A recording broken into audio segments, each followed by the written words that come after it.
Hello again, and welcome to another episode of the Slam Dunklers podcast. Once again, it's Joe Shea. We're here with John Blevins, and we're going to tackle a couple interesting topics today, including the M14 spoilers, the Game Core Championship Series, and giving some major shout-outs to a lot of people coming up. So John, Grand Prix Miami happened over the weekend. Pretty irrelevant to most of us. No one from Buffalo, I believe, was out there. Yeah, I don't think so. No, but the champion, Reed Duke came across as the winner, and we need to give some major shout outs to his good friend Lucas Labuda. Yeah, shout outs to the LeBrew master himself, Lucas Labuda. So I know Lucas is a good guy, Buffalo guy. I talked to Lucas, and he was able to arrange like a 5-minute segment with Reed Duke joining the Dunklers. 5 minutes. I don't know. So I don't think we got. Okay, whatever. By 5 minutes, I meant 19 seconds. Sure. So all right, connecting here is Reed Duke. Oh, hey Joe, how's it going? Damn it, I fucked it up. I can't do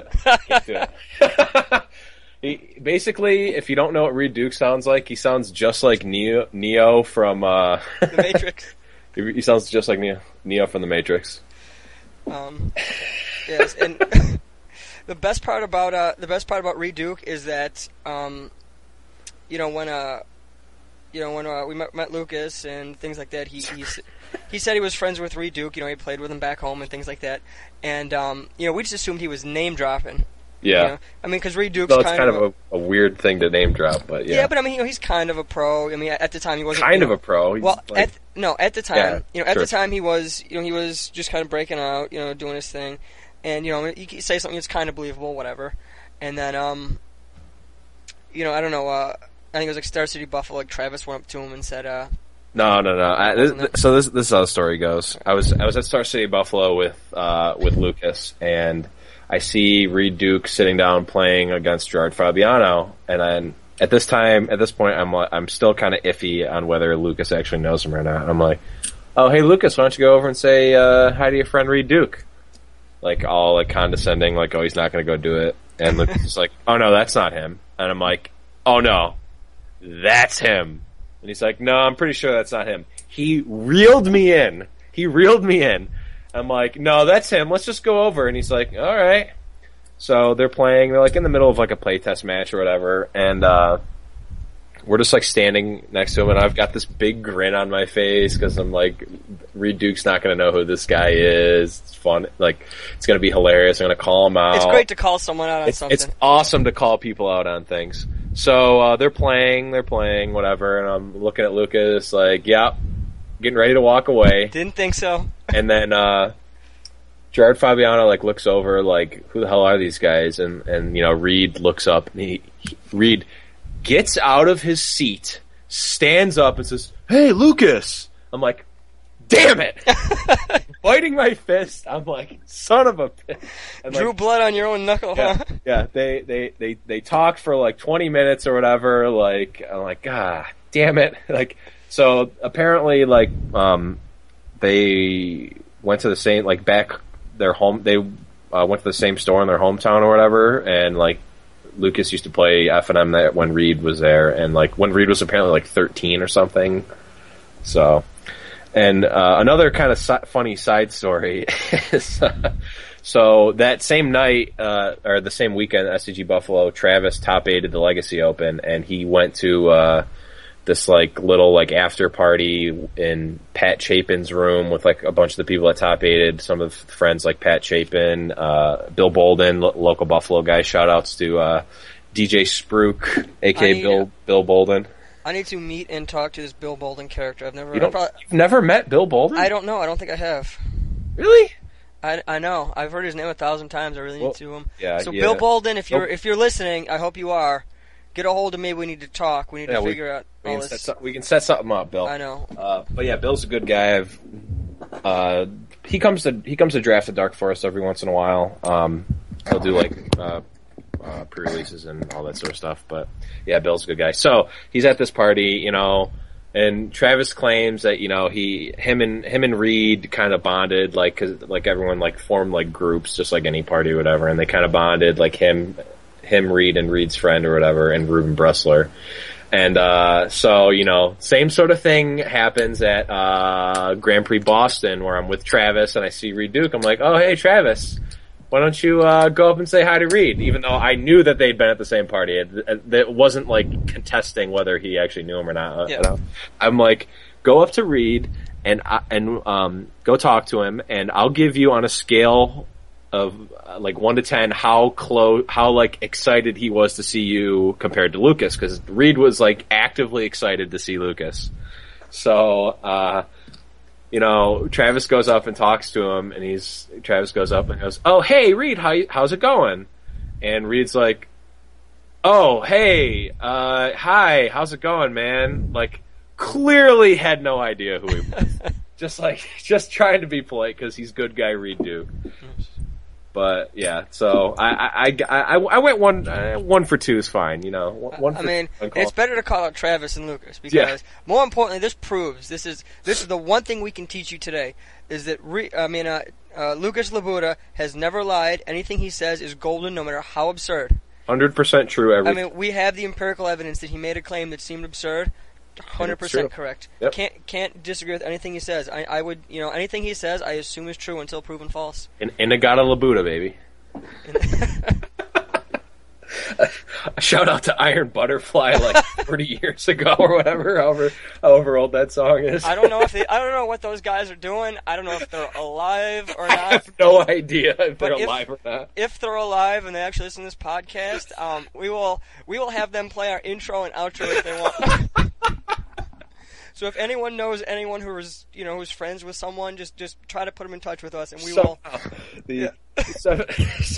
10 degrees of the Dunklers. How many jumps does it take to get to Iron Butterfly and Inagata Labuda? It's gotta happen. Yep. So we're kind of zany today, I think. Yeah, a little bit. A little more than normal. That's actually good, I think. Yeah. So some more random news that hit up on Facebook. I didn't realize how much time flew. Was that this week's like the 1 year anniversary of Dark Forest Games opening up. Yep, which is pretty sweet. Yeah. So I'd like to spend a couple minutes think about how that store really did change Buffalo Magic. Yeah. Yeah. I mean it really was a huge catalyst for everything that's going on today. All the stores, bigger tournaments, good FNMs, the player base getting better. I can't attribute it all to Dark Forest, but I can practically attribute all of it to Dark Forest. Yeah, it's they definitely made a huge splash in the Buffalo community. Before, and we've talked about it. The Buffalo community was kind of divided. It was pretty much there was a handful, if that, of guys that went to GPs. Mostly just tight knit guys went to GPs. There were no Grand Prix trials at all. There was, I think Jester's Cap ran a Grand Prix trial every other 6 year months, or something crazy. Not even 6 months, yeah. When Jester's Cap was the premier store by a wide margin, that's bad. I mean, Collectors was fine, but the basically stated goal of Collectors under Jim's ownership was he was a comic book store first, the Magic store second, and that's fine for what it is. I'd like to give a shout out to Jim, a true hater. True, Jim. I mean, if you've ever met Jim, you gotta love him. He's just so many stories about Jim. I mean, we could do a whole podcast on Jim. It's sad that he's not there at Collectors anymore, but he was a great guy, and I hope he's doing well. I hope he somehow hears the podcast. I'm sure he'd hate it, but he'd listen to about 5 minutes, turn it off. He'd listen to hear his name and then just hang up. Yeah. Oh, absolutely.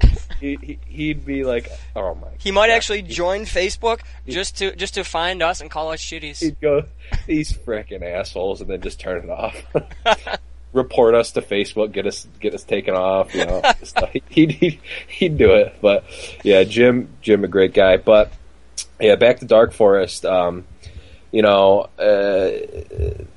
was no, David Adams wasn't really. They didn't really do Magic stuff at all. They did mostly.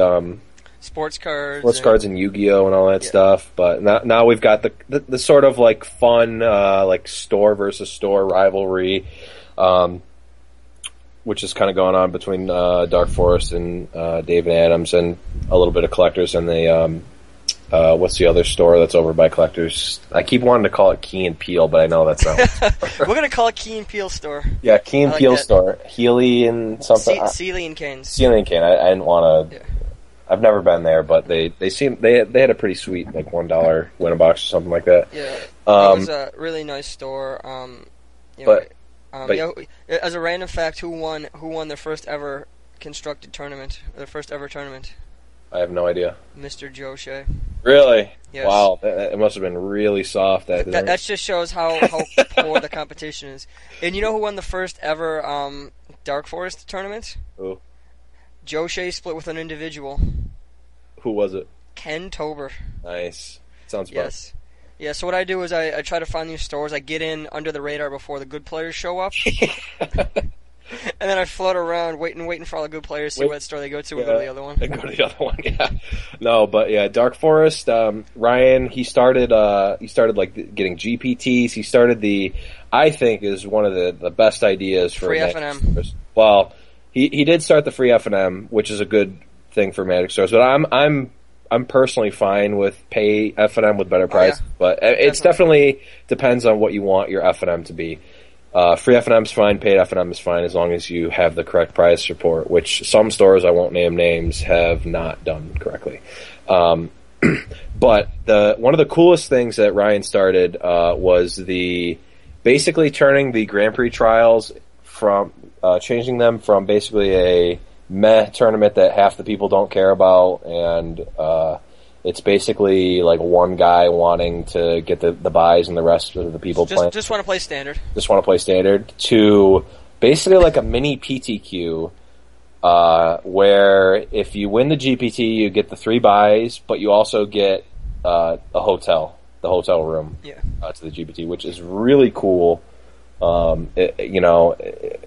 It makes people who were maybe on the line or who don't really go to GPs for like cost expenses, they don't want to buy a hotel, they don't want to travel out, maybe think twice before, if they have the hotel and the buys, why not go to the GP? Yeah, exactly. That was a really cool thing, and a lot of the other stores, Collectors, and I don't know if David Adams does GPT or not. David Adams did they did one GPT for Pittsburgh and the Yacht Hotel as well. Yeah. On the thing of GPTs, I know there's a modern Grand Prix coming up in Detroit. I don't know if the store owners listen. Hopefully they do. If so, I would suggest that they get set up to run some GPTs for that event, because I know several people interested in going. Yeah, that a lot of people I know are going to want to go to that. Yeah, I mean, it's going to be a great event. I'm pumped. Are you playing, trading, or judging? I'm gonna probably just go and trade. After all the success I had from where was it, Providence? Yeah, from Providence. Like I gotta go and just trade. Like I love judging. I really do. It's fun. It's great to bond. It's great to do all that. But as an L1, you really don't have many options to get on staff. And if I could, it'd be great. But it's just it's not worth applying at this point. Right. Because I make more just trading for a weekend than I do judging, which is kind of crazy. I mean, it's almost by double, almost triple. Like wow. I killed it. I mean, and if you kind of have a better idea what you're doing, like I mean, you can do pretty well. So we'll see what happens there. Yeah, get some GPTs for that. I think Collectors has been running GPTs for pretty much every GP. Yeah, that's coming up, which is kind of sweet. It's a great way to get Planeswalker points, and I mean, it sounds like Planeswalker points, but if you actually go to Grand Prix and things like that, like one buy, adding one, go from 0 to 1 or 1 to 2 or 2 to 3, those buys are huge. Absolutely huge. I just happened upon 2 buys. I did not know I had over 750 points, but I had 2 buys for Vegas, and it was sweet. Yeah, I mean, a big thing is, even if you don't need the win. Just get the bonus breakers, because if you the 3-buy system works. Every time you get a buy, you don't play an opponent, and as a result, it mathematically almost always makes your breakers better. Yeah. Because more often than not, you're not going to play a guy in round 3 and then have him, day 2 and then go 14-2 and have great breakers. It's usually going to be some guy who, you play someone like me who's got a couple buys, whatever. Yeah. Who's going to go 4-4 on the day and then just, tank your breakers by, 1% or 2% or a fraction of a percent. And it sounds really irrelevant until you're sitting there clutching your fist, hoping that your breakers are good enough to squeak into 8th or squeak into 16th or 64th. Right. So even just going out playing Grand Prix trials, it's a good way to play competitive RL Magic, get you familiar with playing at comp rules level, and on top of it, you get planeswalker points, and you're playing against players who are generally taking things a little more seriously. So you will get better. You will see more situations that are complex, and it'll make you a better player. Yeah, definitely. GPTs are pretty sweet. Yeah. But So long story short, Forrest did a great job. It's been a hell of a year.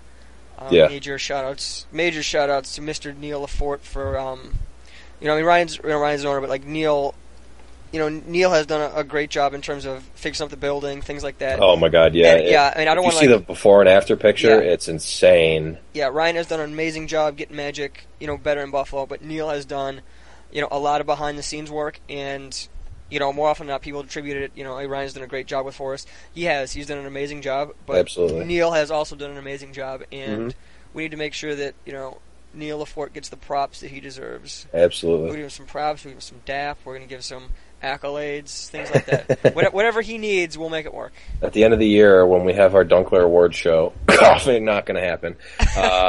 But Neil will certainly get some sort of award. There you go. But, yeah. And also, kind of related to the Dark Forest 1 year, they're going to be having a huge tournament coming up. Ryan said sometime in August. He doesn't have an exact date yet. Yeah. We might have like a little special mini episode or something if he wants to come on. And he said it was a 4K, which is insane in terms of prizes. I'm really curious as to see, how big it's going to be.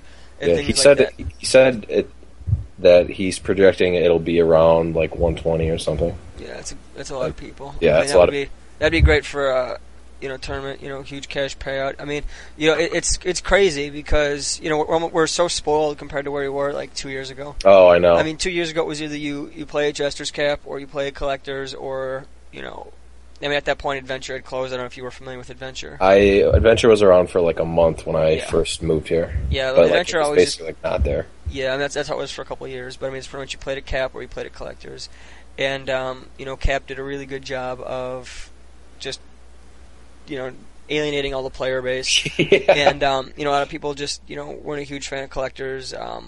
Just because of the play area, things like that. It was off-putting to some. So it was really it really set the stage for the Forest. So Forest came and that went. It was really just the perfect storm of everything that needed to happen. Yeah. And it worked out really well. And it's amazing how we have all these great tournaments and great prizes. And speaking of great tournaments, there was you see that little segue I threw in there, John? Yeah, that was clever. Just winging it, man. I was like, oh shit! I actually said great tournaments. GameCore down in Erie did their Season 3 Championship Series. We talked about it last week. They gave out 4 moxes to the top 4. Yeah, and, insane. Speaking of insane, what was insane was the EV on this tournament. Oh my god, I lost so much money going to work that day. Oh my god, yeah. There were only 29 players signed up for the event, and then Blaine and John played. John Gopinski, the owner of GameCore. For a tournament, shout out to John for having this like sweet series. He's doing he's really really trying to make this store huge. He's got the website up. I think it's like GameCore Online. Or GameCore.com, something like that. GameCoreOnline.com. You can search GameCore on Facebook, and then they'll link their page there. Yeah, they do a championship series. They try to promote high top tier Magic and get players out there. They have they stream. You've been a commentator before. Usually a lot of times Jim Reed. Jim does a great job with that. He's working on the website and things like that. But I'm not sure why the turnout was so low. I mean, I would have. I was shocked that they didn't have less than 70. And I would have expected at least 100 people there. If you guys are listening right now, go on GameCore's page, like their page, and find out when they're doing their next Championship Series event because the prizes are absolutely insane. Like every season, they give out 1,000 store credit, right? No, Or, that like, no, that was the that was the Winamax or the Winnagrand. Top so 8 if you had gone to a bigger Game Core event in the past year, first place also got an entry into this thing, and what happened was there were a couple extra entries left over because players had queued already and they couldn't take the things that got passed down, and 29 players, insanely low. I'm not sure if it was just because standard tournament giving out vintage and legacy staples, or it was just really early in the morning. I'm not sure what it was, but yeah, people should have definitely been down there. Tried to convince a lot of Buffalo guys to go. The car went down was me, Blaine, Bob Martin, and Alex Bianchi. Fun fact: everyone who played in that car top aided. Top aided, yeah. And if Blaine actually, this was embarrassing. This I don't know what I mean. This is this is why I can tell I'm a skilled player and Blaine's not. And there might I don't know if there's any truth in that. There's definitely some, because I can say I've never lost a game with a Tameo emblem. And Blaine in the top 8 has a Tameo emblem in Game 3, I believe it was Game 3. Yeah, it was has Game a Tameo 3. emblem, loses the game. Don't know how that happens. I didn't believe it actually happened. I think I remember I was watching the stream. I think he went runner land. Yeah. His opponent had an Angel Serenity out and a Huntmaster. Yeah, and that's rough. But I mean, yeah, like Blaine's any card, like a Think Twice or an Azorius Charm. There's a million mana. Any card, any non-land card he wins. And I mean, even Farseek's not the worst in that situation. No, because then you think your deck, you just draw a card. You just draw. You draw all your lands. Yeah. Yeah. So in that case, the Buffalo guys did a great showing. Bob Martin Bob ended took up the winning. whole thing down, I need to give some major Bob. People got to know who Bob Martin is. He's one of those guys. He's like Abramowski. He doesn't really go to FNMs, things like that. Yeah. Bob Martin, if you want to know how to play the red deck. Yeah. I don't know how skilled Bob is at playing, control or combo or whatever. Who cares? Who cares? He doesn't. He should never play those decks. The way he's that good at the red deck. Top aided back-to-back PTQs with the red deck in Modern. Yes, when the Modern PTQs in Rochester, followed by Erie back-to-back, he top aided the one in Rochester, had lost to triple Kitchen Finks Game 2 or something like that. DMAC. Yeah, DMAC. And shout outs to DMAC as well. Always. Then he goes on to Erie next week, top 4s. He goes back to Game Core, top 4s, wins the whole thing, wins the Mox, and then plays in the 8-man win a grand draft. And the other people who had won the Moxes were I forget, one of the locals down in Erie, and then Alex Bianchi. Yep. Not really surprised there. Nope. And Joe Warren ended up winning the other Mox. And then Joe, if you had not watched the event, he won the 8-man win a grand cube, so it was a great day for Joe. Great day for Buffalo. Great day for Buffalo players, yeah. I mean, Buffalo taking it all down. Definitely, yeah. I mean, they really did a great job, and it was really nice for me just going to a new store, but going to a store I really don't go to as often as I'd like, and trading with the guys there. They had a lot of needs that they're looking for cards. They're just starting to get into legacy more, so they're looking for legacy stuff, and they were willing to trade more legacy stuff. So it was kind of nice just being able to move a lot of cards that don't really have a huge huge demand in Buffalo to move the guys down in Erie and things like that. And someone had asked me, they're talking about a couple players had said, hey, I made this trade this week. What do you think? Was it good? Was it bad? And things like that. And it's always hard to say. I think people try to go too much by the numbers. Uh-huh. And because if I trade $100 worth of cards for $100 worth of cards, mathematically we didn't I didn't gain, I didn't lose. But if I picked up cards that I want, or cards that I need, or if I need cards for a deck, or I want a sweet foil for my EDH or things like that. It's hard to say if it's a good trade or not. So in general, most people aren't just trading for value. So if you're trading for value, it means you have all your card needs met, and very few people actually have that. They're trying to put together a modern deck or a standard deck or a legacy deck or an EDH deck, and you can't always just trade and be like, oh, the numbers add up, or the numbers are $10 in my favor, things like that. Because more often than not, I'm starting to trade online, and a lot of times some of the better trades I make are just even value trades to get things I know I can move. Right. Like not every trade's about getting profit. You know what I mean? And that's, again, a big part of it is to try to figure out what you want out of your collection and what you need. And if you're going just for value, then it's pretty straightforward. But if you're not going by value, you're going to fill out your decks. That's the best way to tell. Hey, do I only need 2 Jace the Sculptors, or do I, am I 1 Tusk short away from a standard deck, or things like that. And that's an important thing to figure out. So, my general advice in terms of trading is to not always just go, by the numbers. It's good to try to use them as a guide, but you shouldn't you shouldn't be like, oh, I got, I made a great trade because I made profit. Well, it's not always about making money, because a lot of times you trade cards that might be at their low for cards at their high. Right. And that's a big thing. Is just because the value is 30 in your favor today doesn't mean in 2 weeks you're down 30. You never really know. Yeah. And there's actually another thing. There's something that drives me off the wall, and this is going to be a shout out to our possible new correspondent. Is I hate listening to people talk about some guy they know who's a great player, he's got a great collection, things like that. Like, oh, he's got 4 Black Lotuses, or he's got this or he's got that. He's got naming cards that people know, like Lotus or Time Walk or Recall or whatever. Mm. And it's when people when Madonia moved to Buffalo, or wherever burb he lives in now, or things like that. Yeah. And I said, this new guy moved in, he's got a great collection, things like that. I'm like, oh, you have to always be skeptical, because you assume just random guy isn't gonna have good cards. Yeah. But then I think it was like you or Travis that were saying, we talked to him, and like he was saying things like, he's got a set of recruiters. This was back when Imperial Recruiter wasn't a judge foil, and he's got portal stuff. He's got some beta duels and things like that. It definitely lend a lot of credibility to him, because like it showed he knew what he was talking about. He wasn't like, oh, I've got all the power. Yeah. It was along the lines of I got recruiters. I know what cards are expensive. And things like that. So that was just shout out to Mad Dog John Madonia. Yeah.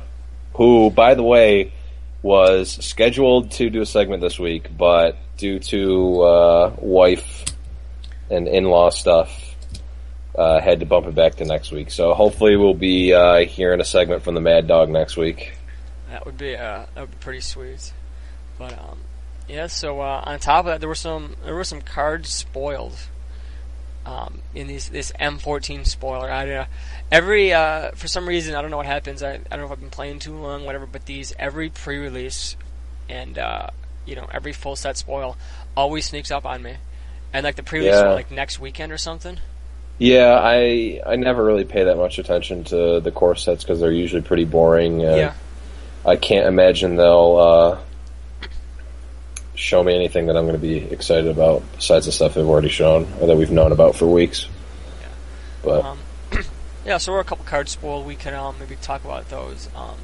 Mutavault reprint, that's a big thing. Yeah, that's probably the biggest one. Probably the biggest boom in the set. It's definitely going to change standard. Manlands are generally, insanely valuable in terms of, just altering the way the games are played.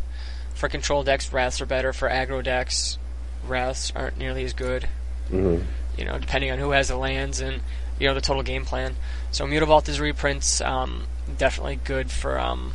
It's going to definitely change the way the game's played. Absolutely. A couple of reprints. Shivan. Oh, go ahead. I'm sorry to talk about Mutavault. Yeah. What do you think Mutavault being reprinted at Rare will do for its price? That's actually a really good question.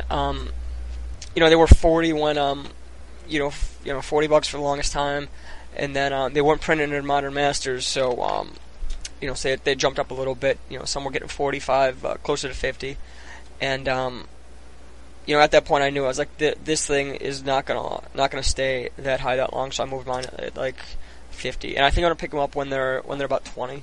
Yeah. I think they're a safe 20. People are gonna need them for Modern.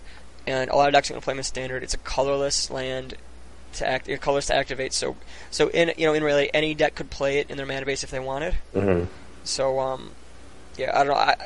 It's probably going to be 20. Like if you look at a card like Thragtusk, it's set between 15 and 20 to 25 to 30 for a long time, and that was seen play as a 4-ofs in a decent amount of decks.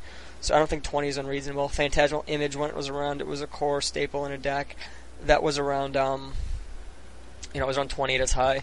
But Mutavault's a land it's going to see a lot of play in Modern, and it does see play in Legacy in a couple decks. So I don't think it's unreasonable to just sit at 20. Yeah, it might dip I was thinking. I was thinking like 15 to 20 as well. Yeah, like I don't know if it'll go as low as 15, just because a lot more people getting into Modern, and in Tribal is very, very popular. So I could really see a lot of guys giving Merfolk a shot. This is true. But what about some of the other ones? Shivan Dragon's a reprint. Ooh, which love seeing Shivan Dragon. don't. That's a rare. You don't like Shivan Dragon? I don't like Shivan. I mean, it's a good limited card. Yes. It's got implications of its classic Magic feel, but like, dude, it's a vanilla creature. I'm not excited. It's not going to get. Yeah, it has fire breathing. It's not gonna do anything for Standard, obviously. No, it's not even close. It's a dragon. I mean, the only dragon that's really seen play in the last few years is like Thundermaw, and before that, like Broodmate. Well, no, there's another card that's a dragon that will see a lot of play in the set. What's that? Mutavault. There you go. Boom. Yeah. That's always my joke that whenever people are like, "Oh, what's the best such and such creature?" I'm like, they're like, "Oh, it's this card," and I'm like, 90% of the time, I'm like, "No, it's Mutavault." Like, yeah. Oh yeah. Like Shivan's not gonna really do anything for Standard, but at the same time, it's a cool card. I like it for Mod. I mean, I like it for Limited, just because. Well, yeah, it's great in Limited. It's a big boom boom flyer. Yeah, it's a rare dragon with fire breathing, so it makes red a lot more playable, and I do like playing red in Limited a lot more than I should. There's another dragon, a new one, Scourge of Valkis. Yeah. This is clearly not as good as Shivan, so I mean, I'd much rather crack Shivan. Shivan. Better than Shivan? I don't think it's better. I mean, it costs one less and does almost the same. Yeah, I mean, it costs one less, but at the same time, it's a 4/4 instead of a 5/5. Yeah, I mean. So I mean, a couple cards will get it, like Chandra's Fury. Chandra's Outrage, excuse me, and things like that. Not like that's a huge deal, but also it does cost. It costs triple red as opposed to double, so it's gonna be a little harder on the mana base. Yeah, I mean they usually in these core sets they usually push mono black and mono red. Yeah. But I mean, the cards actually is pretty bad, but it's on par with Dragon Mythics. It's nowadays. like a super. It's like a super air elemental. Yeah. It's not amazing, but dragons are dragons. People like dragons. Yeah. Things like that. In terms of red cards, there's a lot of interesting red stuff going on. How about those Goblin Diplomats? Yeah, we talked about them like a few weeks ago when we tried to do an M14 spoiler. But yeah, Goblin Diplomats is one of the only cards that I'm actually excited about in this set. It actually seems like it could see play. I mean, it's 2/1 for 2, so like the stats are fine, and its ability is pretty powerful. Tap it, and each creature attacks this turn if able. So if you're playing on a red deck and you want to race, you just force your opponent's creatures to attack, and then they have to race. Kind of, in some ways, makes your creatures unblockable. At the cost of obviously taking life. You can provoke bad attacks. You can race over the top. And worst case scenario, it's a 2/1 for 2, which the red decks a lot of times aren't unhappy to play anyway. I mean, it's like an Ash Zealot almost. I mean, yeah, and also, well, I mean, it doesn't have haste. It doesn't have haste or first strike, but I mean, if there's nothing to block, it does the same amount of damage. Right. But and also the game day picture is insane. Yeah, it's gonna be a sweet game day promo. Yeah, I might actually go to the game day to pick one. Might actually go to the game day to pick one up. Yeah. Yeah. So what's up with this this hate for control decks, man? It seems like they're really pushing aggro the last couple of years. Mana Leak was a great card just because it was such a utility card. It really slowed games down. Allowed the control decks to get going. But it's been gone for a few years. Well, a year. It seems like forever. It does seem forever. I mean, on top of that, there's a couple uncounterable spells like Rakdos Return. I mean, not Slaughter Games and Abrupt Decay. Cards that kind of hurt. Yeah, Smiter's a beast. They've got these uncounterable spells. They've got Cavernous Souls in the format, and now they're still going to reprint Essence Scatter and Cancel and I believe Negate. But they've also the Savage Summoning card. It's pretty much 1 green to 1 green, can't be countered. Your next creature spell is uncounterable, and when it comes into play, it gets a counter on it. The card's pretty powerful. Yeah, I mean, it's decent. I don't know if that's worth a card in a mana though. I mean, I guess when Cavern of Souls rotates, I mean that's a thing, but like. Yeah, I mean, right now Cavern kind of does everything you need, but I could see this card becoming like a 4 sideboard card. It's possible that could be a sideboard card. The problem being that if you just draw this or just draw the creature, it's bad. If you you need your creature to be uncounterable, it's bad. And like just having this without anything else, like it doesn't even draw. Like the old, I think there was a card like this in Torment or something. This card's kind of like this, I think, and those at least cantripped. The giving it a +1/+1 counter is not worth the 1 mana. I don't actually know if this card's going to see play or not. My initial reaction is that it won't. I don't know, because I mean, for a while, Autumn's Veil was seeing play. Is a 4 in the sideboard? Didn't that stop you? Maybe. I don't know. Spells you control can't be countered by blue or black spells this turn, and creatures you control can't be the target of blue or black spells. So I guess that was that also stopped removal. Yeah. So I guess it might not be an upgrade. It might be just and that also it kind of worked as a counter spell. Where I mean, I guess you could use this. No, you can't. You can't even use this to counter a spell because you have to cast this first, regardless. Yeah, it's almost like more of a silence than it is of. Yeah, it's kind of like silence. I honestly don't. My initial reaction is that it won't see play. Now, I mean, it's possible that it could, but I think it will see play just because not because it's good, just because it's the best of what's around, and some decks just don't want to deal with counters. And I don't know. Again, it's one of those things. Control decks just might not be around. Control decks might not be a thing. I mean, I think they'll probably still be a thing. Maybe not at the beginning of the format, but yeah. I mean, because over the past couple months, control decks have been almost hated out of the format. You've got a lot of aristocrats. You got reanimator, things like that. The control decks really aren't being represented as much as they traditionally have been. Yeah, I mean, there's still the Esper deck and the Grixis deck that Chapin had, and the problem with control, and especially in this environment, it's a very diverse format, and when you have to fight different types of decks doing very different powerful things, that's where control kind of is underpowered. You basically, and the problem a lot of people have is they'll see a list on Star City, the top 8 or whatever, and let me copy paste this, play this at F&M or whatever. Well, the problem is that the people making these decks are making these decks specifically for that tournament. That tournament. It's not just for the format of Standard. It's the format of what's going to be played this week or what they think is going to be played this week. So. Certain cards are playable a lot in 1 week and then just complete garbage the other week. That's what happened to me. I was playing a list that Dean Bills, one of the Rochester guys, shout out to Dean and the Rochester crew, he gave me a Grixis list that was surprisingly close to Chapin's list that I played. I top 8'd the David Adams tournament with it, and it was very tuned to beat Jund, which at the time was the biggest deck. And then I played it at an F&M or something a month or so later, and I just had a bunch of just completely dead cards that were terrible in the format. And if you don't keep up on those lists, and also if you don't play, if you you copy the list, you play it a week, you lose, and you're just I'm not playing this anymore. That's not going to help. You have to. These decks they take a certain level of mastery they need to be tweaked, and they also need to be played a ton in order to know not just the interactions of the deck, knowing the cards. You need to know which cards are important in each format.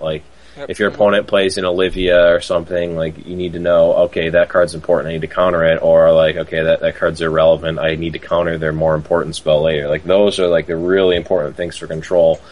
And that's why you see a lot of the more skilled players, the like higher tier players, usually favor a control deck because you can take advantage of people who aren't as skilled as you. You can make them misplay, or like you can misrepresent how like counter magic. Important. Yeah, I mean, you know how easy it is to have people just pass their turn when they're holding, like a nut card, like a game-winning card, like a Thundermaw. People are going to hold off casting a Thundermaw on you if you're bluffing, like, a Dissipate or an Essence Scatter or something like that.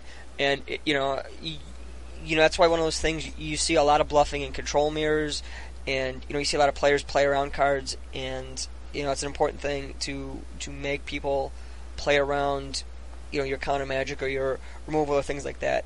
And with control decks, a lot of time it's bluffing or, knowing when to, use your spells.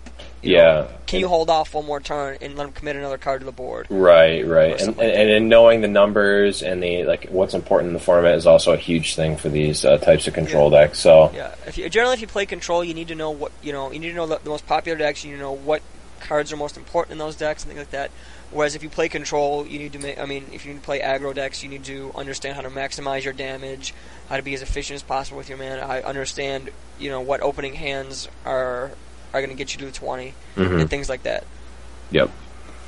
Yeah, and it's I'm not saying that one deck is inherently better, or that if you play aggro you're bad, or if you play control you're good. Yeah, it's not the case. It's just a lot of players there's play, a certain level of. It seems like a lot of times there's a higher cap for how good a control deck can be. Like you can have just if you play a control deck really well, you're probably better off than like a different deck being played at like the same level of skill. I mean in terms of that, if you look at the aggro decks, like the red green aggro or something like that, the cards are very finite. You get 3 damage out of a Searing Spear. You can, Blood Rush a Gore Clan Rampager to get +4/+4. Whereas something like, they just give you a finite amount of damage. Whereas cards like in control decks like Sphinx's Revelation, you get, X number of cards. The longer the game goes, the stronger that card gets. Right. The more developed the board state is, the more value you get out of a Supreme Verdict or Terminus or even something like a Detention Sphere. Yeah, and cards like Far and Away, depending on how you play them, can get so much value. There's actually I gave Lucas the Grixis deck to play to PTQ, and he's playing a test match against Darren, which, by the way, shout out to Darren, who left for Romania yesterday. Hopefully he'll still be able to get the podcast in Romania. He'll be back in a couple months. But, for reference, Darren, I don't know if you knew this, John, Darren, he teaches at UB. Over the summers, he actually goes to Romania to hunt vampires. Yep. No, it's not hunting vampires. He works with Charlie Weasley on Dragon Studies. Dragon Studies. Yeah. Okay, I wasn't sure. I thought sick Harry Potter reference. Gotcha. I need to.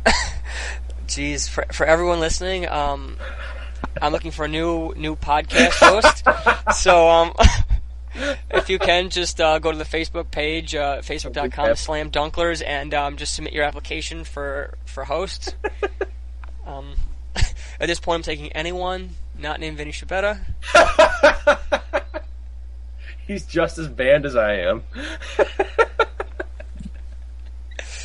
But yeah, hopefully Darren's flight's good, and things like that. Hopefully stays tuned, keeps in touch. I'll send him a Facebook message. Wish him good luck and all that. Yeah. But I want to say that for those of you who don't know the landscape of Romania, think of it this way: Romania is the same exact thing as Russia. And if you're not really sure about what Russia is, just think of the facilities level from GoldenEye. Yes. That's what Romania is. It's just the facilities level in GoldenEye. That's where Darren is doing his dragon study. He's looking for body armor in the RCP-90. Yeah. Darren he flies into Romania, lands, they gas him, and he wakes up in the vents of the bathroom in the facilities level, and you must complete the mission after that. Oh, man. So, good luck to Darren. Hopefully he gets all the necessary kills and all that stuff. Yeah, that he needs to complete his mission. So, yes, Darren and Romania. Oh, yeah, so, yeah, back to the original story like 20 minutes ago. Lucas is playing Darren. Darren's playing Aristocrats. Lucas is playing my Grixis control deck. Darren plays Obsidian. Lucas, he aways the Obsidian. Lucas then, Darren plays another Obsidian. Lucas, Snapcaster, aways the Obsidian. Darren then casts a third Obsidian. Lucas then he originally just goes up. I got the other away, and he casts away. I'm like, hold on, cast away, targeting him and far on your Snapcaster, so that you can bounce your Snapcaster back, kill his Obsidian, and then kill the fourth one when Darren plays it. Well, Darren had another like card he needed to counter, and I'm like, it's a good thing you awayed or that you fired your Snapcaster dissipated or syncopated or something. Like the game would have been close if he would have missed that play because Darren would have been able to resolve a good spell, but like him maximizing the value out of all of his spells really put it away from him. And like I played the deck a lot in real life and online, and there's little things you just notice after a while. You play something and like, oh, I could have done this and this, and it's like if you only play the deck a little bit, you're like, whatever, I missed something, that's fine, I don't care. After you play it a while, you're like, oh man, I missed that, and then like if I would have done it 3 turns later, I would have been able to do this. He wouldn't have had this in play, and you think about it, I'm like, man, I would have been in an unlosable position, but now he's got a chance to win, and then top decks get punished. It's like it's all that sort of stuff. That experience with a deck and experience just playing can really help you out. Yeah. I don't even know what card we were talking about. We really got off on a couple tangents here. So we're like layers upon tangents. We're Inception deep here. Yeah, we're talking about that air elemental dragon at some. I don't know if you got anything after that. Speaking of red cards, how about that new Planeswalker? Chandra Pyromancer. Yeah, what to think about her yet? She's pretty good. I'll give a quick little summary. She's red, and 2. Starts off with 4 loyalty. Her +1 is deals 1 damage to a player and 1 new up to 1 target creature that player controls. So you can just ping a person, but if they have creatures, you can actually hit the creatures too as well. And any creature that you hit like that cannot block this turn. So that's a nice way to force through some damage. The 0 ability, it's exile the top card of your library. You may play that card this turn. You still have to pay the cost, and if it's exiled, you don't use it, it goes away. Right. So I mean, in reality, it's pretty much a card. It's just a 0 draw card for conditional. red, Conditional draw card. Yeah, I mean, it's pretty much if you draw a land, you get your land for the turn. You get a card deeper in your library, closer to drawing gas. And, if it's something decent, you're probably going to cast it anyway, because most of the decks that are probably playing this Chandra are going to be maybe capped off at 5. I could see this being good in a Jund deck. Yeah. So if you play it on 4 or on 5, if you're up a Thunder Maw, you can just go land Thunder Maw. Right. If you hit something small, you can play it. It's pretty much drawing cards, so it's pretty nice. Yeah. Yeah, and her alt's -7. Look at the top 10 cards. Exile top 10 cards of your library. Choose a sorcery card, exile this way. Copy it 3 times. You may cast those copies without paying their mana cost.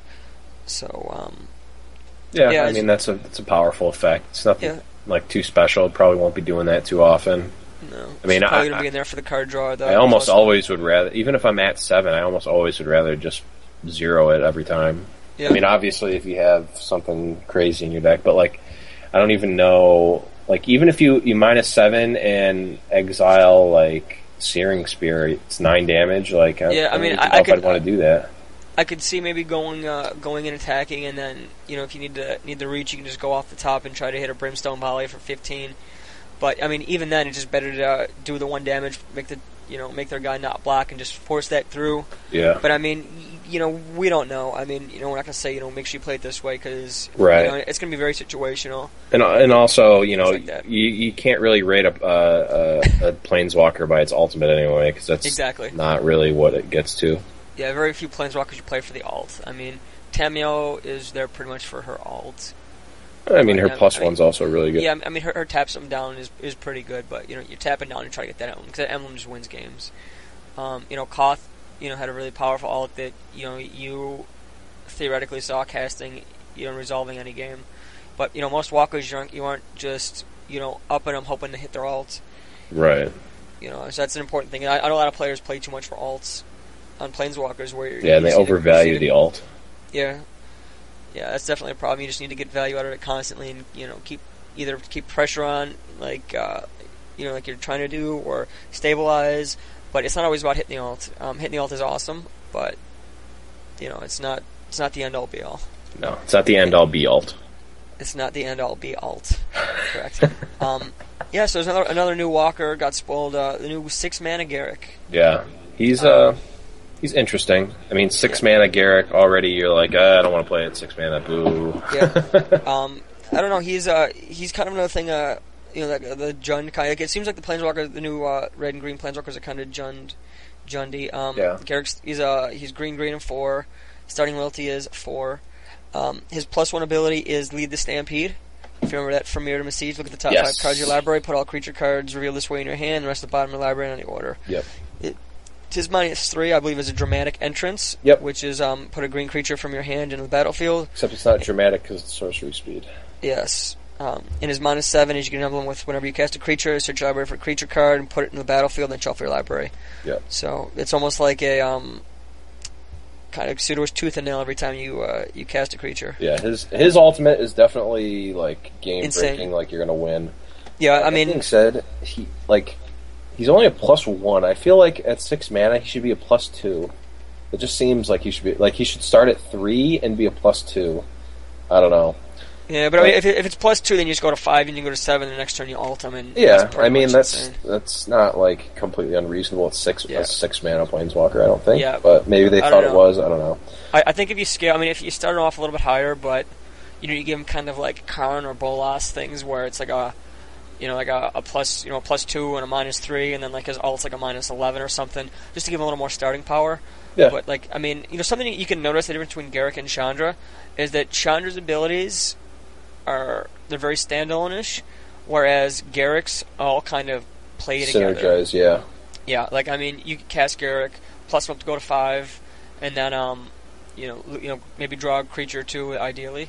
Then next turn you can just use a minus ability, jam a green, do it in the battlefield, or just go plus, build up your hand with creatures, and then then if you alt, you just go like Arbor Elf, and just like search for Thundermaw, and just win like that.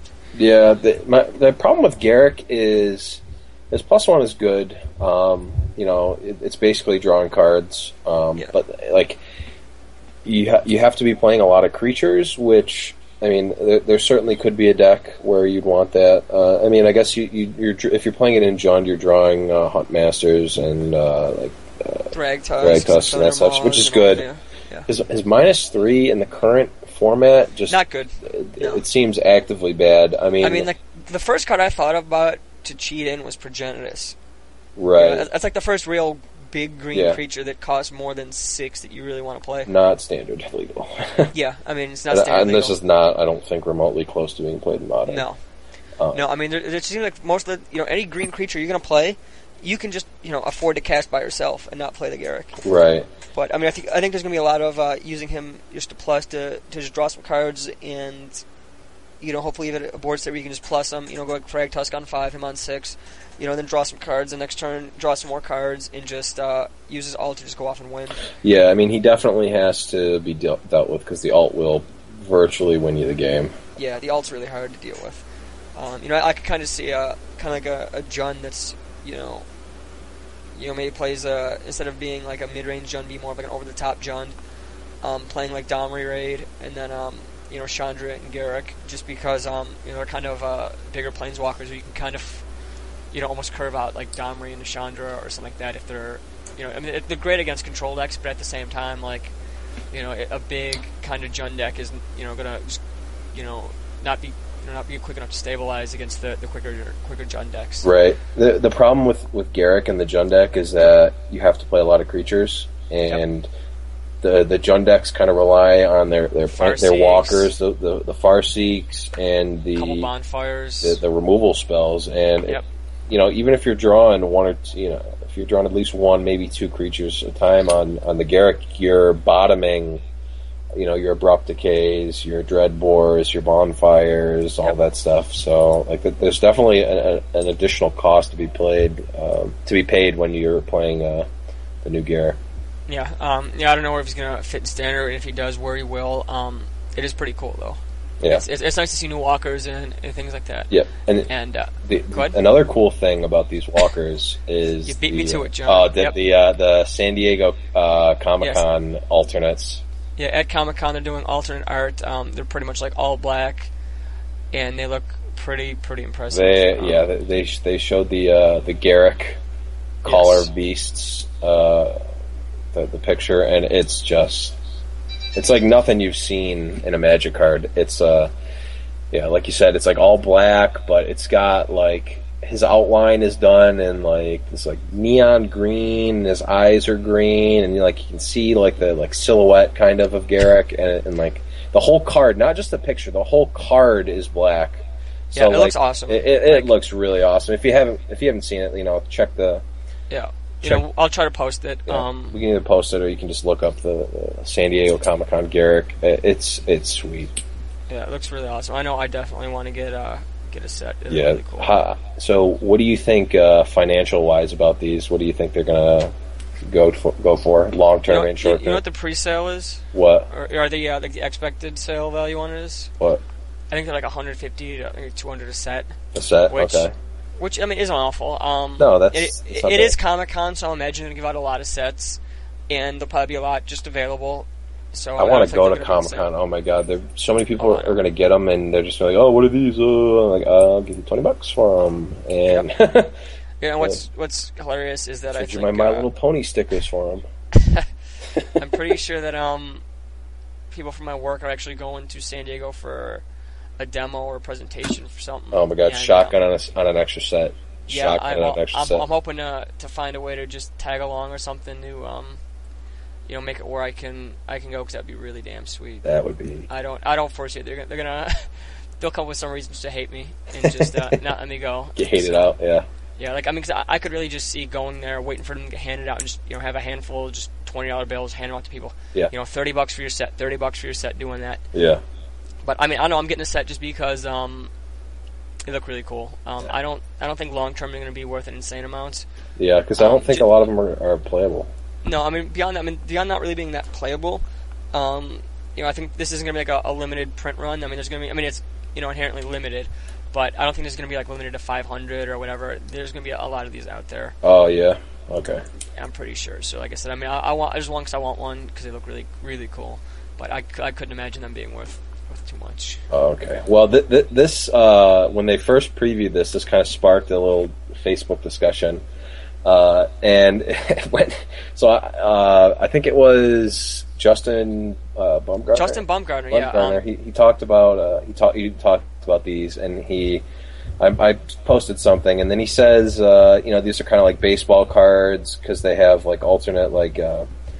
Just like not alt art, but like I mean, if you've collected baseball cards, in the '90s or early 2000s, you wouldn't be familiar with this, but I don't know if you followed baseball cards, more recently, they generally kind of do a couple of different versions of like rookie cards in like silver, gold, platinum, and things like that. Reverse foils and different types things of like that. Like inserts, like basically like I don't know, not promos, but just like different rarities of cards, basically. Yeah. Speaking of baseball cards, I was actually at Collectors, and Joe, the owner, had a box of 1988 Fleer baseball cards. Oh man. If they're basketball, I hope I didn't say. Yeah, well, how much do you think a box of that would go for, John? Of 1988 Fleer baseball cards, I can't imagine it's all that much. I have no idea. $4. Slam. It's worth that just for the gum. Oh, I was about to say $4 snap buy, not close. Yeah. Oh, snap buy. I mean, it's gonna be so fun just cracking those packs. Oh man, you have to. If you get some Marquise Grissom or Kirby Puckett cards, you gotta post them. I will. Gotta post them. I assure you, I will. So, Slam Dunkler fun fact.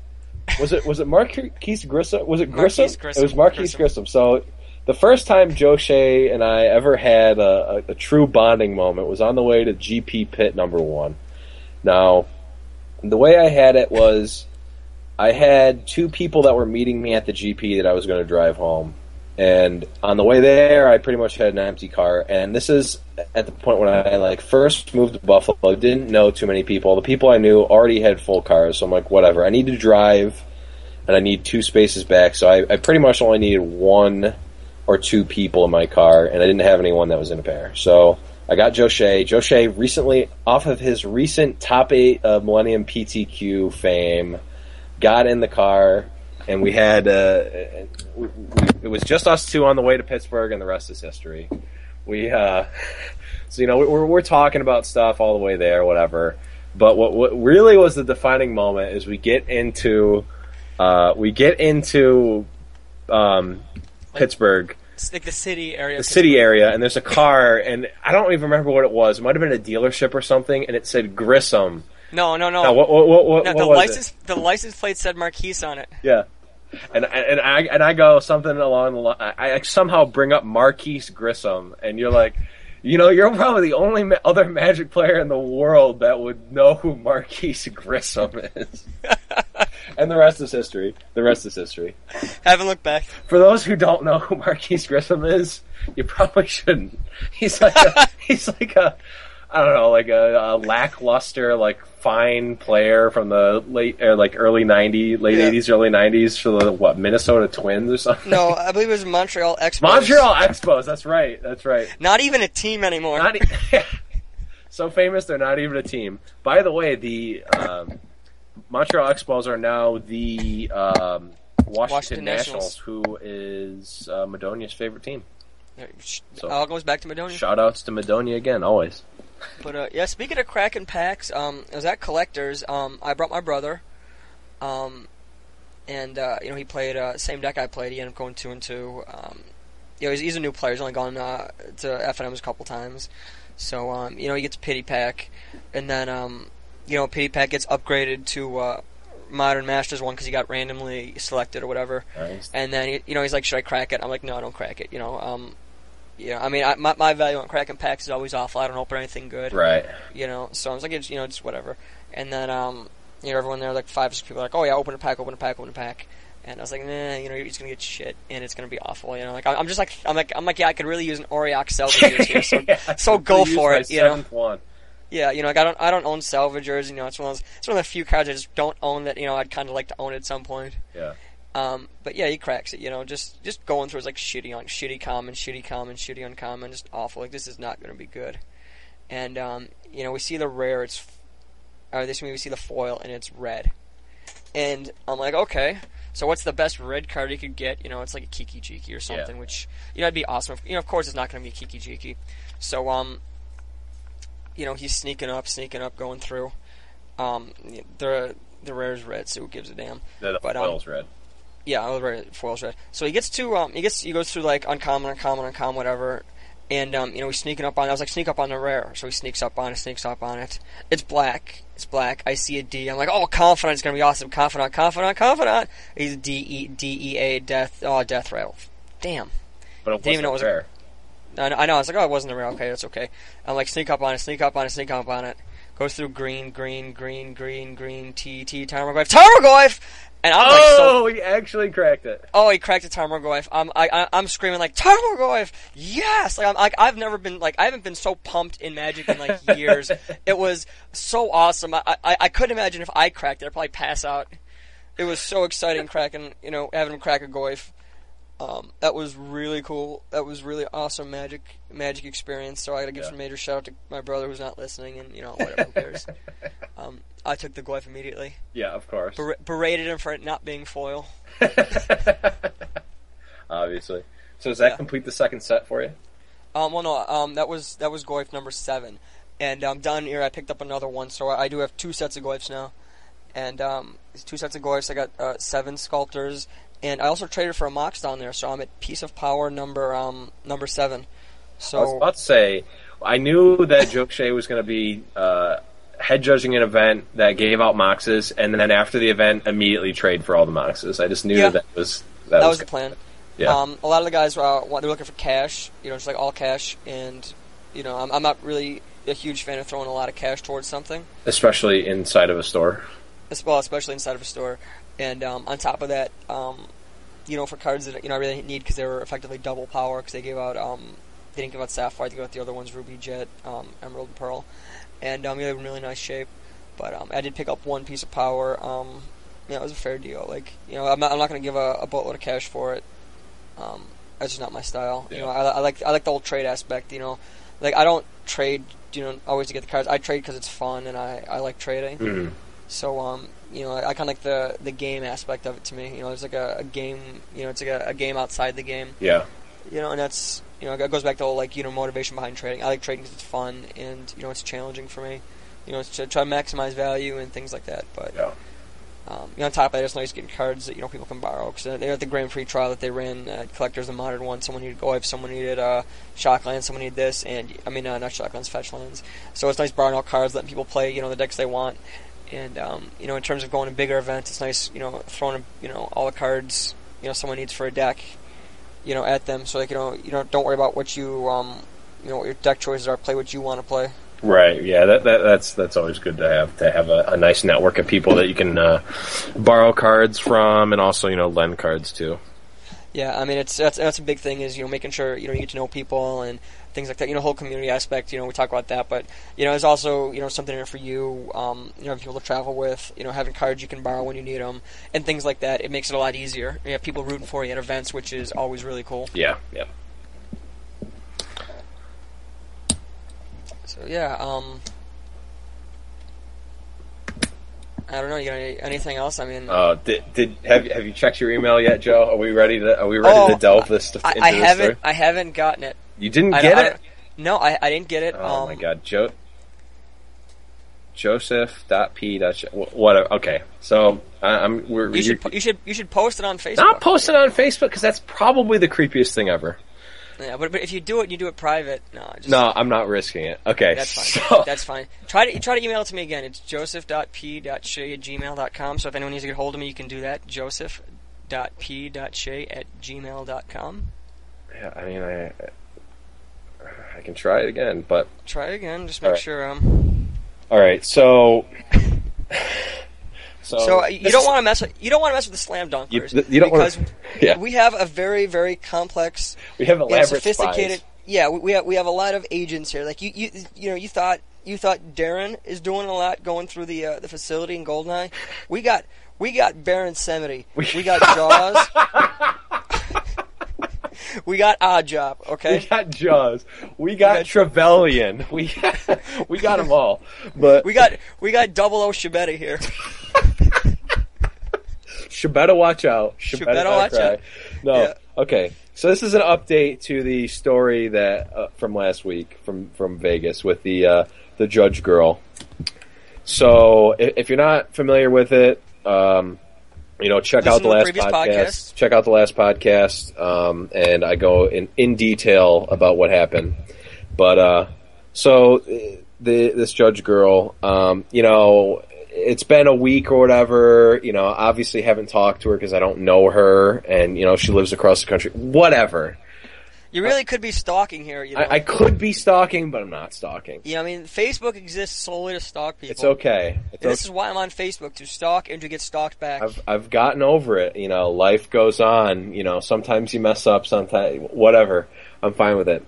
So our spy, friend of the show, Blaine Campbell, sends me a picture today, and I couldn't have been more enraged. So the story is, Judge Blaine, who I'm sure most people know Blaine, just across the country know Blaine. He's a level 2 judge. People know Blaine. Works a lot of events, very popular and so forth. He knows this girl, or at least has worked with her or something. This judge girl. So he has her on Facebook. And he actually doesn't. He doesn't. They're actually not Facebook friends. So what Blaine had to do to get this picture? Oh, okay. He had to use the Dave and Adams supercomputer network. Yeah. To track this girl down. Yes. Infiltrate a storage facility somewhere in the outskirts of Columbus, Ohio.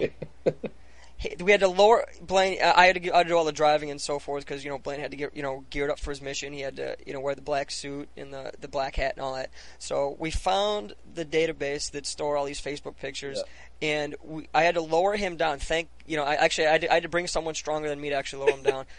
I mean, Blaine has lost a lot of weight. Good thing. The rope probably would not have held.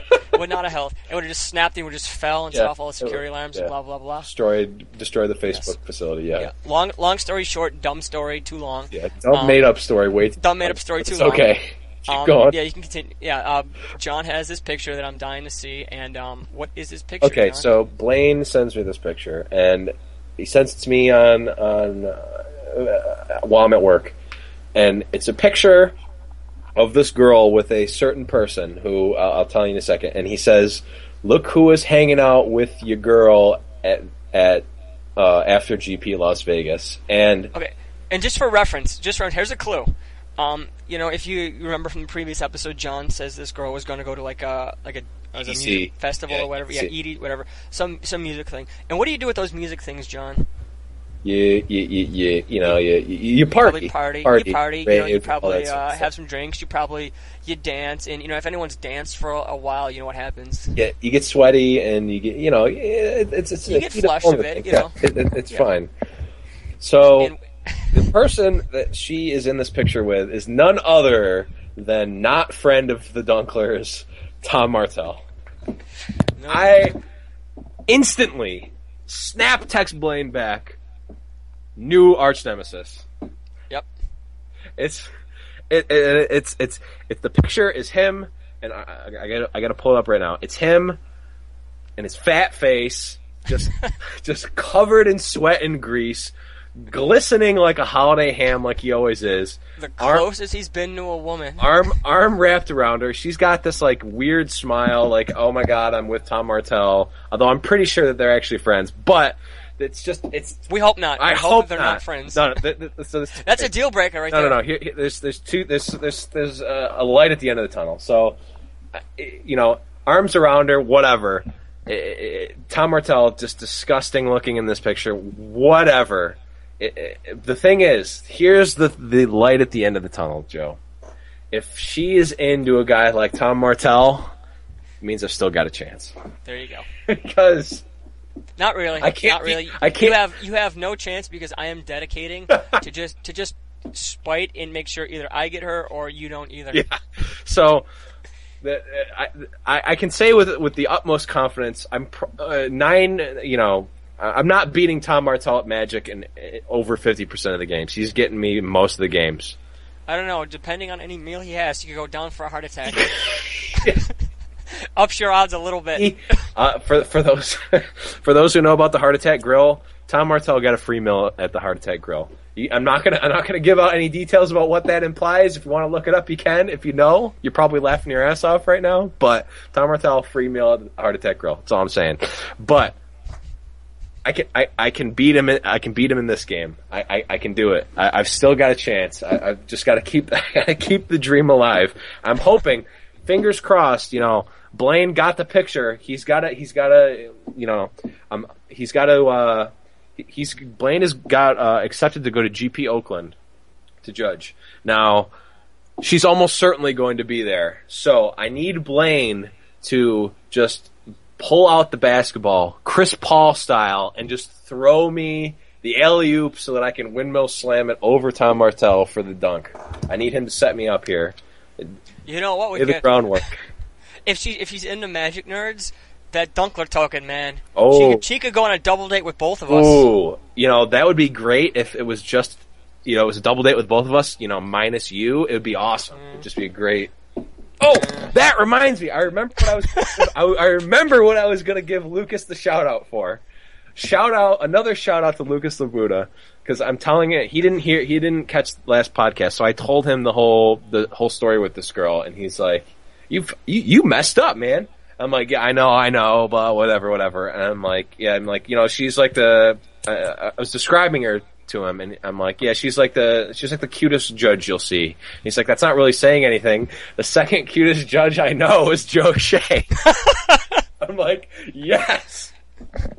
So shout outs to Lucas Labuda for the snap comeback. Just fantastic. And it's I'm hoping that this story is going to continue. It's too much invested now. There's too much invested. The Dunklers are all in on this story. All in. It's evolving here, so hopefully there'll be more after GP Oakland. Maybe she'll actually find out about the podcast. Maybe she'll know who at least one of us is after GP Oakland. I doubt it, but you never know. So fingers crossed, John. I'd like to make sure that Tom Martell and his fat face do not come out on the winning end of this, because Tom Martell has made some enemies in the Buffalo community. He's made some enemies. He's made multiple enemies. We mentioned that in the previous cast. Kai doesn't like him. He tried to scum out wins on Kai. Abramowski got away with one on Kai. Blah, blah, blah, blah. Hate Tom Martell. Yeah. Anything you can do to hate out on Tom Martell, you just got to do it. That's really all we want. Do we have any more real content, or are we... I don't know. I think we're just hating. Like, I don't know. I got this rage in me. I think it's a problem I have right now. It's Dark Forest has done something great. The 1 year thing. GameCore did a huge players championship. 4th of July is when people got off work and have picnics and things like that. And I have all this rage in me. So I need to just vent all that and make. All these people have off tomorrow, and they're like, "Oh yeah, 4th of July party." I'm like, "Yeah, I got to be up at 6 a.m. and work." So screw all you guys. Hope it rains. Hope it rains so hard. Yeah. I hope it rains wherever Tom Martell is, and I hope that he's in the rain. Yeah. No, actually, I don't, because he needs a bath. He needs a bath, and B, if he's in the rain, then people aren't going to be able to tell that he's glistening like a holiday ham because of his sweat glands. He walks in and be like, "Hey Tom, man, you must have been out in the rain." He's like, "Yeah, I was in the rain." Yeah, I was definitely in the rain. Yep. Oh god. Yep. So hopefully this is 2 hours later. Yeah. You're not dry yet. It's air conditioned in here, Tom. Why are you so sweaty? Never seen someone so sweaty playing in a Magic tournament where it was clearly air conditioned. But in December. In December in the Netherlands. But that's a different story. Oh man. We got any more shout outs or anything goofy? I don't know. No, I think a big thing though, in all seriousness, a couple Grand Prix coming up, the modern one in Detroit. I don't know if who's planning on going, but if you are and looking for either a car to go or looking for people to test with or looking for cards, get a hold of us. John, you have any interest in going at all? Yeah, I'm definitely going. Okay. I think I'm locked in on a car and housing or like that whole thing. I think I'm locked in on that, but it doesn't hurt to ask. Yeah, I might be looking for people to go with or a hotel or whatever, so we'll try to figure that out. So if you have interest in going or playtesting, and even if you're not going and you just want to playtest with the guys, just get some more modern practice, hit us up on the Dunklers page or go to our Facebook group, the Greater Buffalo Magic the Gathering players. Yep. We try to use that to try to get players more familiar with each other, things like that. So make sure you tell your friends to join the group. Just trying to build up, make sure the Buffalo player base, they become more familiar with each other and really develop the community that that we have started to work on in the past couple of years. That Dark Forest has done a great job with fostering. Yeah. And other stores have done a great job too. So let's keep the Buffalo community together. Let's make sure we learn from each other, grow from each other, and just hate on all the guys like Tom Martell that we don't want to win. Yeah, absolutely. And if you're looking to play some Modern before then, not in like a tournament setting, I know Dark Forest has Tuesday night Moderns every night, 6:30. You can go check that out. I know they've been getting some people. They were getting 19, 20 people a week, and then I think some people had some scheduling conflicts, and it's summer's always rough. Yeah, summer's always rough because people actually want to have lives and do real stuff. But no, screw that. Got to play Magic. But yeah, I know Dark Forest has Tuesday Night Modern. I don't know off the top of my head if any other stores are doing Modern tournaments on other nights of the week, but I know Dark Forest definitely has the Tuesday Night Modern. Yeah, that's great to point out.